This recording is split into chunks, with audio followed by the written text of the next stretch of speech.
And part of Darby Allin's gimmick is that he's a risk taker. I think he's a lunatic. I think he's a moron. Russo'sBrand.com, where the pros are the pros. Well, Kenny Omega isn't the only one that's going to be doing things outside of an AEW ring. Darby Allin was on the Ethan, Lou, and Large Dave show, and he said, it's so cool with AEW. They let me do so much outside of the ring, because normally it's crazy when you think about it. There's these NFL contracts where if you're signed, you can't do anything crazy.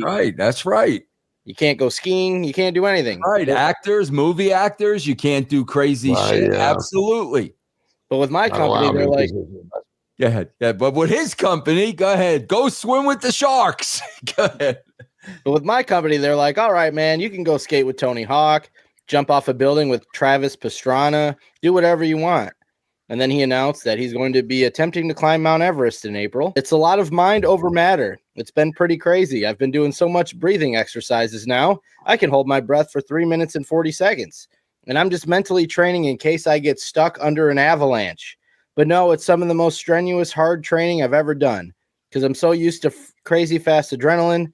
I hate the word adrenaline junkie, but it's kind of like where it's just fast paced. But Everest training is so slow. We're walking 15 hours a day, like 1 mile per hour up these huge mountains.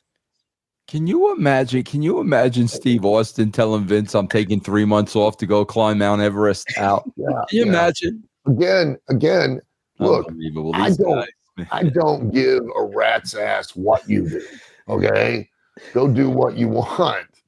But there's a reason that the NFL, the NBA, the Major League Baseball, NHL, actors that are signed to a contract, a production contract with a TV series, actors are signed to a movie production, is that there is such an immense amount of investment in you, the product, that to protect that investment, they don't want you, if you're going to get hurt, if there's a potentiality of you getting injured, they want that to happen on their show so that they then can capitalize on it in some manner. And listen, I know that there are going to be fans out there be like, yeah, that's so heartless. You know, they don't mind if you get hurt as long as, you know, they get paid.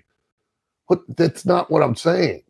What I'm saying is they want to minimize the risk to you because they have put so much time, money, and effort into you that the only way they can ever get that time, money, and effort out of you is if you perform on their shows. If you go off and do things, these extracurricular activities, and you get hurt, that's why WWE is very prohibitive against wrestlers going and doing independent wrestling shows, is they don't want all of that television time, all of that effort, all of that money spent to have you go off on an independent show and get hurt, and now they can't do anything with you.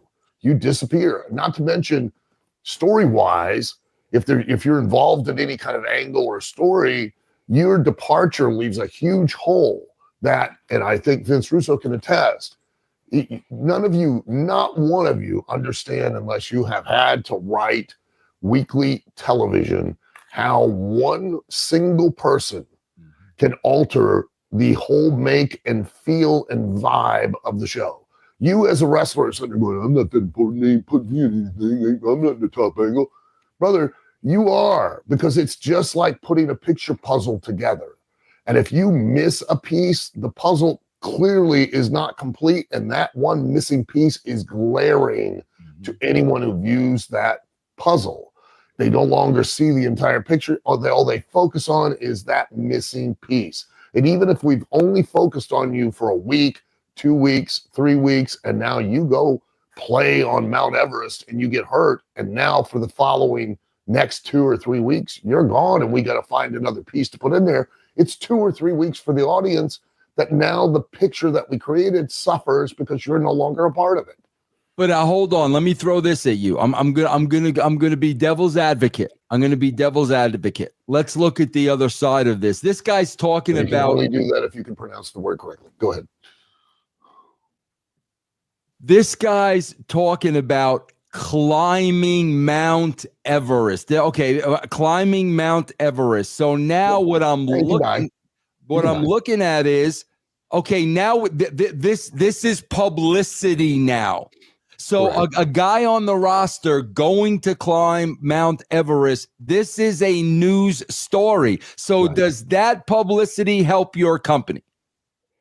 Yes. And where that should have been broken is if your WWE and one of your wrestlers is an active wrestler on the roster. Let's not reference JBL. JBL, when he did those climbs on those mountains, he was not an active wrestler on the roster. Okay. JBL, Darby Allin is. And part of Darby Allin's gimmick is that he's a risk taker. I think he's a lunatic. I think he's a moron, but he's a risk taker. All right. So where do you break this? You send it out to every major news outlet. You send it out to, any of the major talk shows to try to get him to be a guest to talk about it. And then you send cameras with him training and you start featuring this on your show. And then you send cameras with him to ascend Mount Everest so that when he gets back, you now have even more to sell with him. You don't have it broken on a wrestling site in social media. You can try to capitalize on this. You're going to do it. You're going to let him go do it, and you're going to take the risk of losing your investment with him by, let's God forbid that he dies. All right, because there is that chance of him climbing Mount Everest. They've got the Valley of the Rainbow, where it's all of these multicolored snow jackets of climbers that are the dead bodies that they mark the way up the mountain, that passed away. So let's not fool ourselves. It's a dangerous undertaking. So, but let's just say he gets hurt. Well, now for the audience, we have all of this information and we can understand why he's not on TV. And when he comes back, he can be even that much more over. He was the guy that climbed Mount Everest. What will this guy not do? But instead, you would just go, hey, yeah, that'll be great. You go have a good time. He breaks it himself on social media to a wrestling website, and nobody else in the general public's going to know anything about it. Again, it's a bad business decision from the amount of time, money, and effort that you've put into this talent, that you're allowing them to take the risk while they're under contract with you. Jesus. Kick out. Run that back. Yeah, I want to see that again. He's got a can of hairspray or something. Remember when you what happened to flash paper? No good out. Oh no, good old flash paper. No good. It's the evolution of the business. The evolution of flash paper. Okay, it's new. We've reinvented the wheel. That flash paper, that's for pussy. We now get a can of Aqua Net with a lighter, and we just let her go. Aqua Net. This is like a flamethrower to the face. Yeah, Aqua Network. And he makes sure, look, go back and watch. He kind of hesitates and he's like, no, not enough. Let me put a little more on there. Watch.